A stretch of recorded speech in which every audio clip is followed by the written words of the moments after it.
All right, why don't we have a look at the homework here then. There's 3 of them that are coming due on Friday. First one's 234, I believe.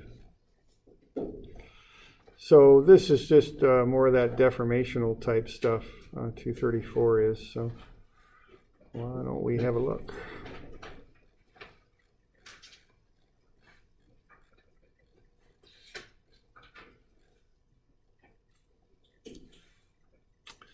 All right, so 234, we want to figure out how much longer that line's going to get after the stresses are applied.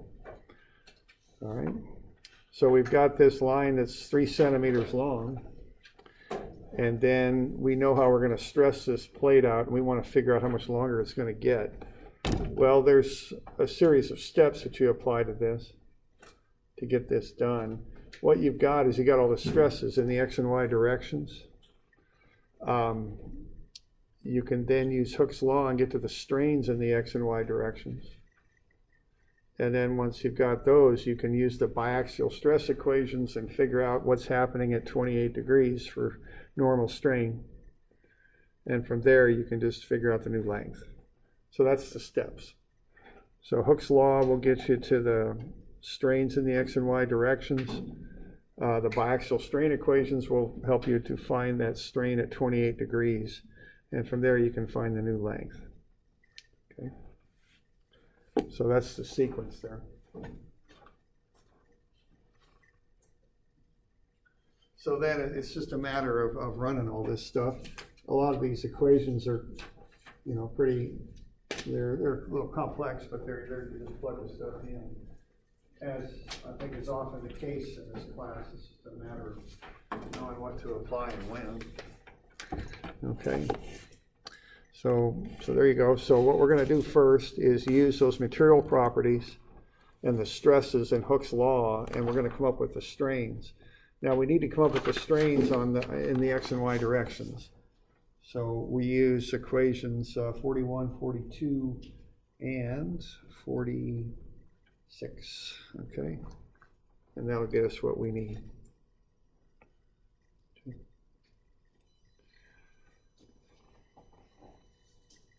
So there's an example of getting epsilon x. That's the strain in the x direction.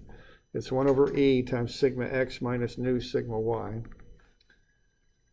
So we got all the stuff to plug in. We got the material properties, and we've got sigma x and sigma y, and we got nu, so we, and e. So we just plug everything in, and what we'll find is that the strain in the x direction there is a negative, because it's compressive, 0.007833. So it's 0.78%. It'll get shorter by that amount. So that's what we're getting out of that.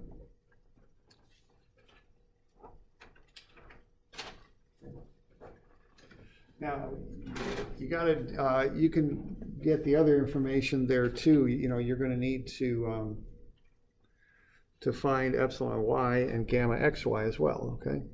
So we start with epsilon x, and then do the same thing for epsilon y. You're going to get a positive value there. You notice that sigma y is 120 positive, 120 megapascals. So we get a positive strain in the y direction. Okay. And it's the same type of equation, just, it's for epsilon y instead of epsilon x. And then you're also going to want to get the shear, okay? And the shear, to get that, you just take the shear stress over G and you watch your signs, okay? So the shear stress is just tau xy over G, and that'll get you negative 0.004. So what you end up with then are the shear strain, or the strains in the x and y directions. That's what you get out of that. And then once you've got that, you can plug it into the biaxial shear strain equations, okay? So you've got epsilon x, you got epsilon y, and you got gamma xy. So it's just a matter of plugging everything in.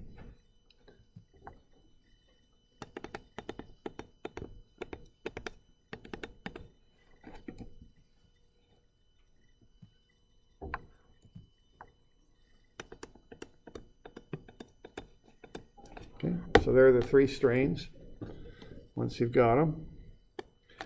Now you do the biaxial stuff, okay? You plug them into that long biaxial strain equation. And that is equation 71. And that will get you the strain at 28 degrees. It's negative 0.00699.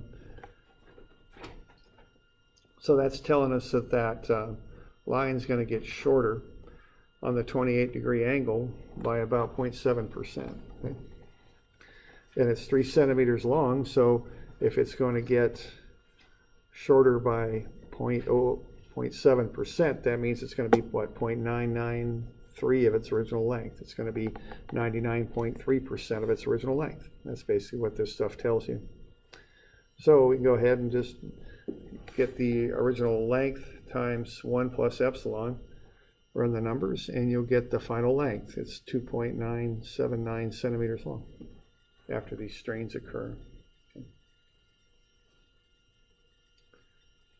So you're doing all right with that? Okay. So on that stuff, I think you can run the numbers and all that. It's just a matter of being able to put the equations together. Okay. So the approach on that is Hooke's law to get from stress to strain, biaxial strain to get the strains at an angle, and then just the new length is the original length times 1 plus the strain. Okay.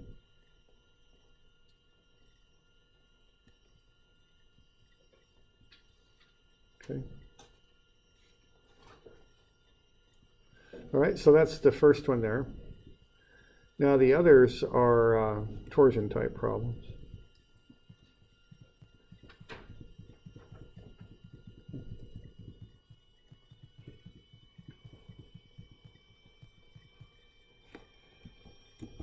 First one's this one. Now all I want you to do on this one, and I've got this in the packet.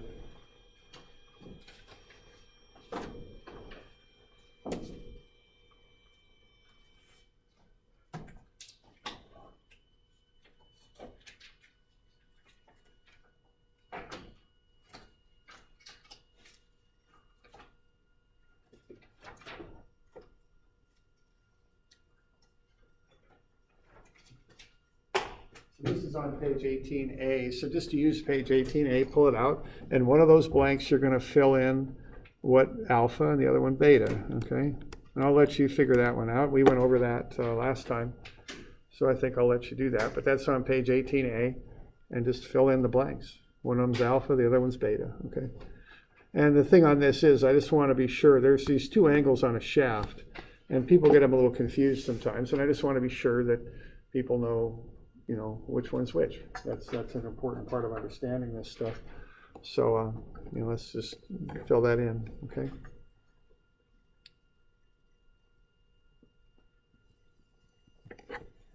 You got any questions on that?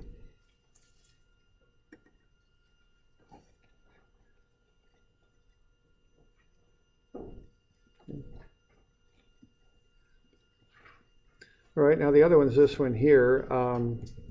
Now, whenever so we got any questions on, I think it's 263, right? So we got any questions on this one?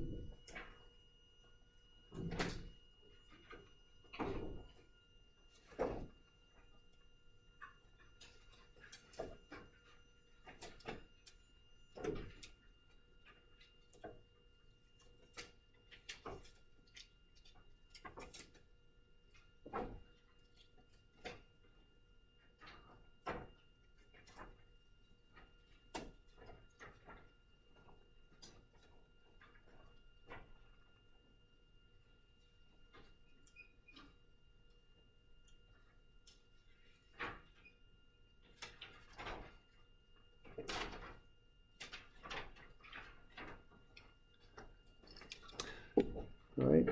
Now, when I see these kinds of things, what I want to do, whenever I see this stuff, is I immediately think about finding I, because I know I'm going to need that. So I sometimes has that little subscript of P. The P stands for polar, because the way you calculate I is it's in a polar sort of integral, and that's why that P's in there. It's just a moment of inertia of the cross section. And what that is pi over 2 times the outer radius to the 4 minus the inner radius to the 4. So that's the equation. So just remember to use the radii, not the diameter. And take it to the 4th power. Just remember to do that. And you can run those numbers. And typically, I keep it in meters. I like to do this metric stuff in meters. So that's 33.7 times 10 to the minus 6 meters to the 4.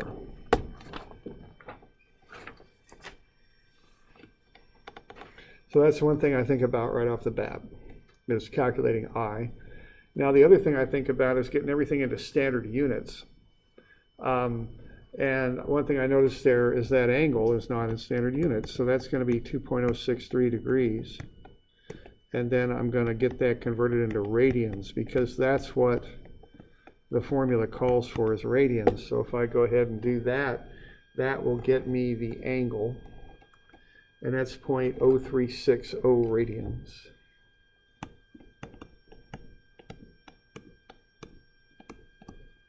Okay. So before I even start these things, I think about getting I calculated up, and I think about getting units converted into units that I want to use. Okay.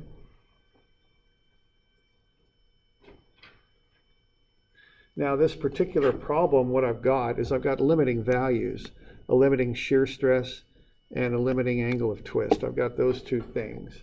And those are the two things that you analyze shafts about. You look at the angle, how much they twist, and you look at how much shear stress builds up. Okay? So the shearing stress in the shaft is tau max. Tau equals T R over I. And the angle of twist is phi equals TL over IG. Those are the two fundamental formulas we use when we're looking at shafts and designing them. Okay. So I think about using those. Now I'd probably rearrange those equations because I'm given tau and I'm given phi. What I want to solve for is the torsion. Okay. So probably what I want to do here is work with those. Okay. So I'm going to take what do we got here? We've got tau is TR over I. Well, I'll back solve it for the torsion. So that'll be the shear stress times I over the radius, like so. Now I'll plug everything in, and what I'm going to find then is what the torsion is. And when I do that, I get 62,967. And that's Newton meters, okay?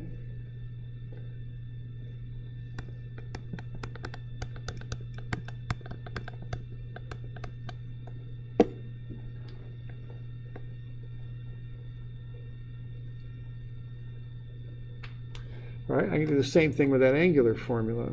I can solve for the torsion, and what I get phi I G over L. Okay? And I can plug all that in. And when I do that, I'll get the torsion again. And I'll get 48,527 when I do that.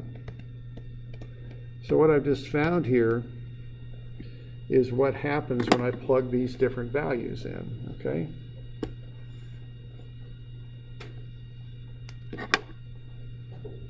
So what this means is that when T equals 62,967, that the shear is equal to 130 megapascals, okay? And what this says is that when T is equal to 48,527, the angle is equal to 0.036 radians, which is 2.063 degrees. Okay? That's the meaning of what I've just done.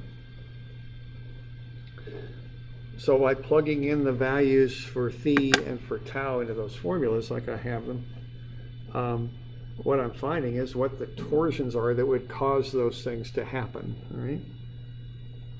And what's going on here is I can't exceed either value. I can't have a twist more than 2.063 degrees, and I can't have a shear more than 130. Okay. So what I want to do is be sure that I don't exceed either of those. Those are two design limits. So I pick the lower of the two.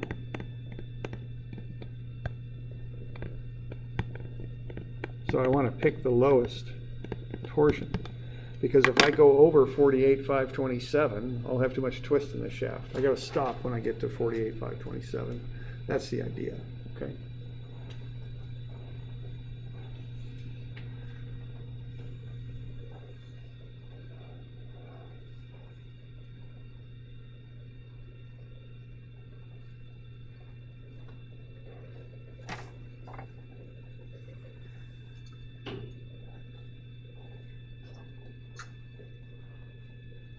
So we doing all right with that?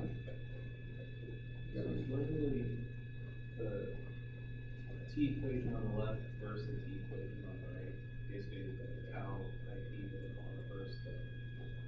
Well, I don't know if they're versus each other. I'm not comparing the two equations. Right, but like they get your two different numbers. And Right. The numbers, yeah. And I'm kind of calling out the distinction because sometimes I've had people like do something like put them together and solve them. And that's not what's going on at all. Because these two things aren't really linked to each other. They're two separate limits. And I solve both limits out and I compare the numbers. So I think the way you asked the question, the answer is yes. Yes, it's like shear versus torsion. Right. You have to use both. Correct, yes, right. Although, you know, again, I've had people relate the equations together, which is why I'm answering the way I do. It's just to draw a finer distinction on what you were saying there. Just solve them both equations out, but compare the values. Don't do anything trickier than that. Okay. All right.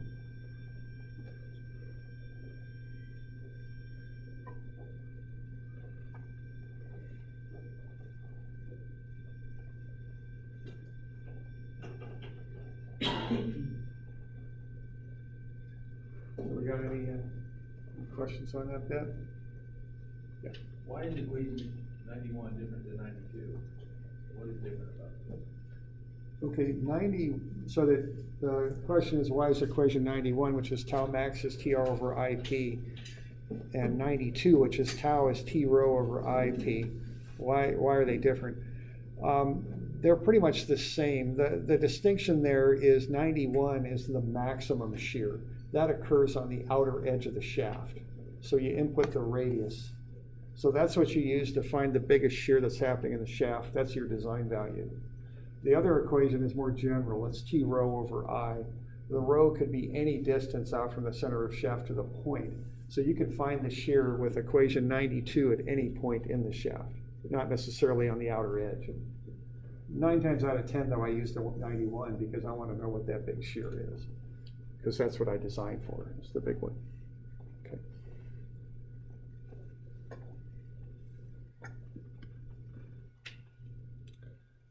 Other questions?